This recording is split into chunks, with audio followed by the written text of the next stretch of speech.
Hello दोस्तों, मेरा नाम है सचिन नेगी। आज मैं आपको एक्सरसाइज 6.3 का क्वेश्चन नंबर पहला कराऊंगा। दोस्तों, अगर आप चैनल पर नए हो तो चैनल को सब्सक्राइब करना ना भूलें। दोस्तों, हमारा पहला क्वेश्चन हमसे कहता है कि बताइए कि आकृतियों में दिए गए त्रिभुजों के युग्मों में से कौन कौन से युग्म समरूप हैं। उस समरूपता कसौटी को भी लिखिए जिसका प्रयोग आपने उत्तर देने में किया है, तथा साथ ही समरूप त्रिभुजों को सांकेतिक रूप में व्यक्त कीजिए। यानी दोस्तों, हमें नीचे कुछ त्रिभुजों के युग्म दिए हैं। अब हमने बताना है कि इनमें से कौन कौन से युग्म समरूप हैं। अब हमने समरूपता की कसौटी को भी बतानी है कि ये एंगल समरूपता से समरूप है या किसी और से। और हमने समरूप त्रिभुजों को सांकेतिक रूप में दोस्तों व्यक्त करना है, जो उनका बीच में चिन्ह हम लगाते हैं उस रूप में हमने उन्हें व्यक्त करना है। तो दोस्तों, हमारे जो पहला क्वेश्चन का जो पहला चित्र है वो हमें इस प्रकार का दिया है। अगर दोस्तों आप इस चित्र में देखोगे, यानी आप अगर त्रिभुज ए बी सी तथा त्रिभुज पी क्यू आर में देखोगे, पी क्यू आर में अगर आप देखोगे दोस्तों, तो हमारा जो कोण ए है, जो हमारा कोण ए है वह बराबर है कोण पी के, और हमारा जो कोण बी है दोस्तों, हमारा कोण बी जो है वह बराबर है कोण क्यू के। और हमारा इसी प्रकार दोस्तों जो कोण आर है वह बराबर है, यानी हम कोण सी कह सकते हैं, कोण सी बराबर है कोण आर के। यानी जो कोण ए है वह कोण पी के बराबर है, जो हमें कितने डिग्री का दिया है, 60 डिग्री का दिया है। और कोण बी कोण क्यू के बराबर है, जो हमें दोस्तों यहाँ पे 80 डिग्री का दिया है। और जो हमारा कोण सी है दोस्तों, वो हमारा कोण आर के बराबर है, जो हमें 40 डिग्री का दिया है। इसलिए दोस्तों इनके एंगल दोनों त्रिभुजों के बराबर है। तो हम यहाँ पे लिख सकते हैं दोस्तों एंगल समरूपता कसौटी से, समरूपता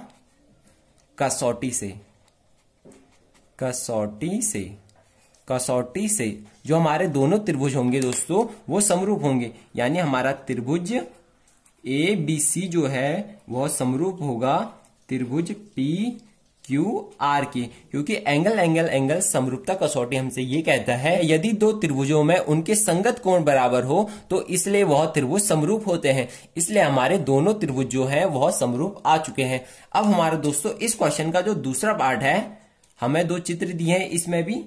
अब अगर आप दोस्तों देखोगे, यानी आपने त्रिभुज ए बी सी तथा त्रिभुज पी आर क्यू में देखना है, पी आर क्यू में आपने देखना है। तो अगर आप त्रिभुज ए बी सी तथा पी आर क्यू में देखोगे तो ये आपको किसी भी प्रकार से समरूप नहीं लग रहा होगा, पर दोस्तों ये समरूप है। क्योंकि दोस्तों अगर आप पहले वाले त्रिभुज का कर्ण लोगे, यानी आपने पहले वाले त्रिभुज का कर्ण लिया ए सी अपॉन दूसरे वाले त्रिभुज का कर्ण लिया पी क्यू, अगर आप दोस्तों इनका अनुपात निकालोगे तो ये आता है आपका एसी है दोस्तों आपका 3 और पी क्यू है दोस्तों आपका 6। यानी जो इनका अनुपात आता है वो आता है 1/2। अब आपने बाकी भुजाओं का अनुपात भी निकालना है।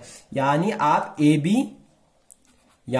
अगर ए बी अनुपाते क्यू आर का अनुपात निकालोगे, यानी क्यू आर का अनुपात निकालोगे, तो आपका ए बी अगर आप देखोगे तो ए बी है आपका 2 और क्यू आर है दोस्तों आपका 4।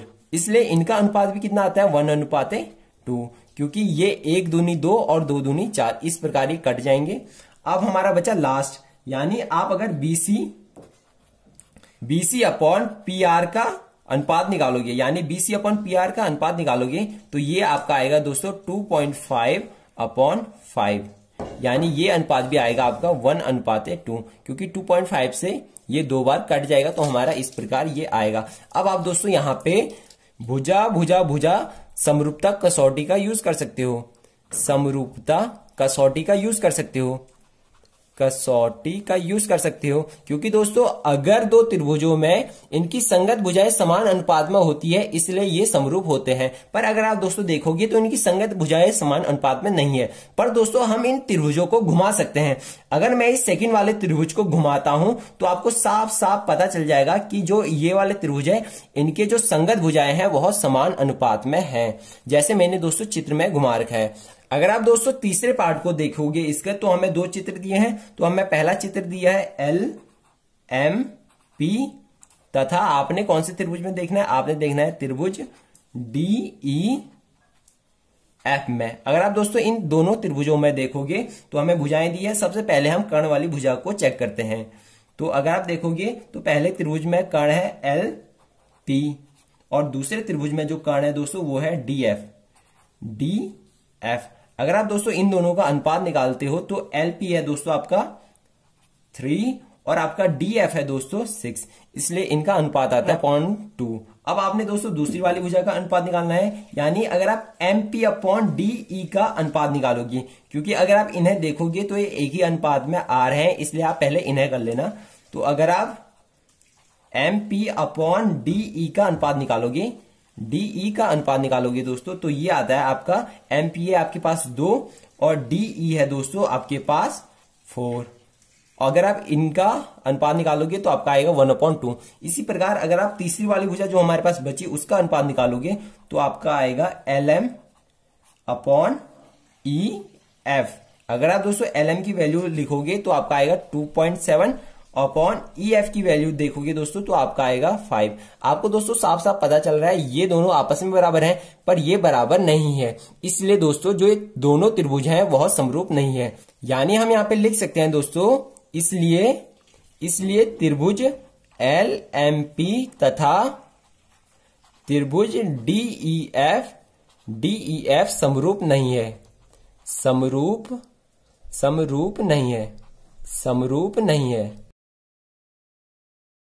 दोस्तों। अगर आप दोनों त्रिभुजों को देखोगे तो आप हमसे बोलोगे कि आपने संगत भुजाओं का अनुपात नहीं लिया, क्योंकि हमने पहले एमपी लिया था। एमपी यानी पहले वाले त्रिभुज का आधा लिया था, दूसरे वाले त्रिभुज का हमने लंब ले लिया। पर हमने ऐसा किया क्यों? क्योंकि दोस्तों हम त्रिभुज को घुमा सकते हैं। अगर दोस्तों जैसे मैंने इस चित्र में त्रिभुज को घुमाया है, अगर दोस्तों आप वैसे घुमाते हो तो ये आपकी संगत भुजाएं बन जाएगी, इसलिए दोस्तों हम ऐसा कर सकते हैं। दोस्तों आप दूसरे वाले पार्ट में ऐसा लिख सकते हो कि त्रिभुज ABC समरूप है त्रिभुज PR क्योंकि दोस्तों हमें इन्हें सांकेतिक रूप में भी व्यक्त करना था, तो आप लास्ट में ऐसा लिख सकते हो। दोस्तों हमें ये वाले क्वेश्चन के चौथे पार्ट में 2 त्रिभुज दिए हैं, यानी हमें एक त्रिभुज दिया है त्रिभुज MNL और दूसरा त्रिभुज दोस्तों हमें दिया है त्रिभुज PQR।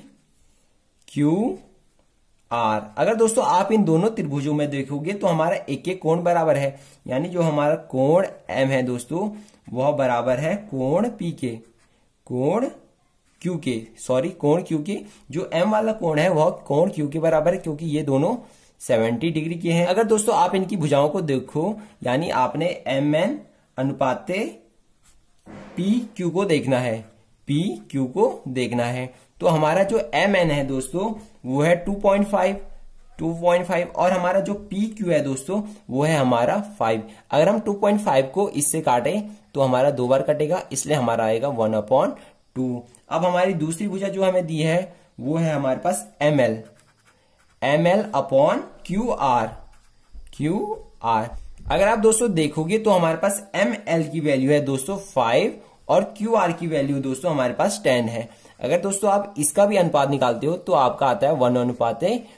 इसलिए दोस्तों आप यहाँ पे एंगल साइड कसौटी का यूज कर सकते हो, यानी एंगल साइड कसौटी का यूज कर सकते हो। कसौटी समरूपता, क्योंकि दोस्तों ये हमसे कहता है कि यदि 2 त्रिभुजों में किसी एक त्रिभुज का एक कोण दूसरे त्रिभुज के एक कोण के बराबर हो, जैसे ये वाले त्रिभुज का 70 डिग्री का कोण दूसरे त्रिभुज के 70 डिग्री के कोण के बराबर है, तथा उनके अंतर्गत आने वाली भुजाएं तथा उनके अंतर्गत जो भुजाएं आती है वह समान अनुपात में हो, तो हमारा जो त्रिभुज होगा वह समरूप होगा। इसलिए दोस्तों हमारे यहाँ पे आ चुका है कि त्रिभुज MNL जो है वह समरूप है त्रिभुज PQR के। इसे हम दोस्तों परिमेय 6.5 भी कह सकते हैं, क्योंकि परिमेय 6.5 हमें यही बताता है। दोस्तों हमें 5वें क्वेश्चन में 2 त्रिभुज दिए हैं। पहला त्रिभुज दिया है हमें त्रिभुज ABC तथा दूसरा त्रिभुज दिया है दोस्तों हमें त्रिभुज DEF।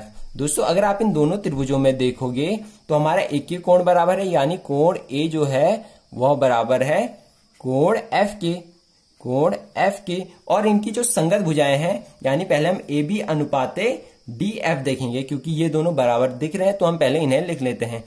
तो AB अपॉन DF का अनुपात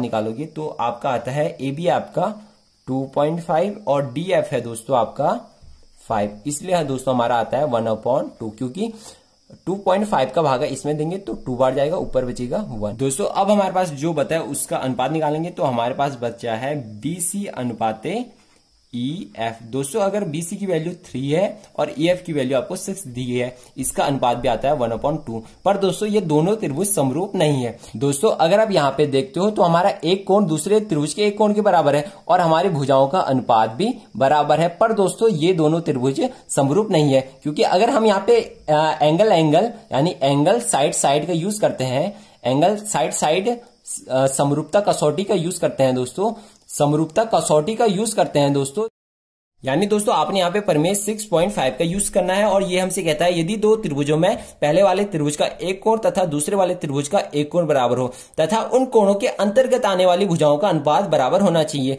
दोस्तों अगर आप पहले वाले चित्र और दूसरे वाले चित्र को देखोगे तो हमें पहले वाले चित्र में उसके अंतर्गत आने वाली एक भुजा AC नहीं दी है, इसलिए दोस्तों हम कह सकते हैं कि ये दोनों त्रिभुज समरूप नहीं है।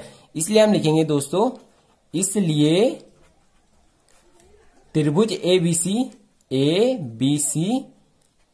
त्रिभुज DEF समरूप नहीं है, समरूप नहीं है। दोस्तों ये दोनों त्रिभुज तभी समरूप हो सकते हैं जब जो कोण F वाला है, यानी जो कोण F है वह कोण B के बराबर हो, कोण B के बराबर हो। अगर दोस्तों कोण F और कोण B बराबर हो तब हम देख सकते हैं कि इनके अंतर्गत आने वाली भुजाएं यानी कोण B और कोण F के अंतर्गत आने वाली भुजाओं का अनुपात बराबर है। पर दोस्तों हमें कोण F जो है वह कोण B के बराबर नहीं दिया है, इसलिए हमारा दोस्तों ये दोनों त्रिभुज समरूप नहीं है। दोस्तों हमारा पहले वाले क्वेश्चन का जो लास्ट पार्ट यानी 6वां पार्ट है उसमें हमें दो त्रिभुज दिया है, एक त्रिभुज हमें त्रिभुज DEF दिया है और दूसरा त्रिभुज दोस्तों हमें PQR दिया है, PQR दिया है। अगर दोस्तों आप इन दोनों त्रिभुजों में देखोगे तो आपका जो कोण E है वह बराबर है कोण Q के, क्योंकि ये हमें 80 डिग्री दिया है। अगर दोस्तों आप पहले वाले त्रिभुज का जो तीसरा कोण निकालोगे, यानी आपने पहले वाले त्रिभुज का तीसरा कोण निकालना है, क्योंकि त्रिभुज के तीनों अंतःकोणों का योग 180 डिग्री होता है, तो अगर आप इसका तीसरा कोण निकालोगे तो आपका आएगा 80 और 70 150। अब हम 180 में से 150 घटा देंगे तो आपका जो तीसरा कोण है दोस्तों वह 30 डिग्री का आएगा। यानी दोस्तों जो आपका कोण F है दोस्तों वह बराबर है कोण R के, क्योंकि यह हमें दोस्तों 30 डिग्री दिया है। अगर दोस्तों आप दूसरे वाले त्रिभुज का P वाला कोण निकालोगे, यानी 80 और 30 होता है दोस्तों आपका 110। अब आपने 180 में से 110 घटाना है तो जो आपको कोण P वाला आएगा वह 70 डिग्री का आएगा। यानी दोस्तों जो हमारा कोण D है वह बराबर है कोण P के, क्योंकि हमारा कोण P जो है वह 70 डिग्री आ चुका है और कोण F दोस्तों हमारा 30 डिग्री आया था। इसलिए दोस्तों हम यहां से कह सकते हैं कि एंगल समरूपता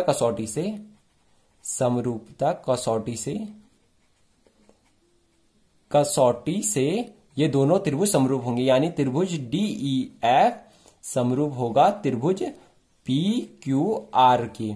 दोस्तों आशा करता हूं कि ये वीडियो आपको बहुत ज्यादा अच्छी लगी होगी। अगर ये वीडियो आपको थोड़ी सी भी अच्छी लगी हो तो प्लीज इस वीडियो को लाइक कर दें और ऐसे ही और वीडियो पाने के लिए चैनल को सब्सक्राइब जरूर करें और बेल नोटिफिकेशन को ऑल पर सेट करना ना भूलें ताकि मेरे द्वारा आने वाली एक भी वीडियो मिस ना हो। Thank you, have a nice day.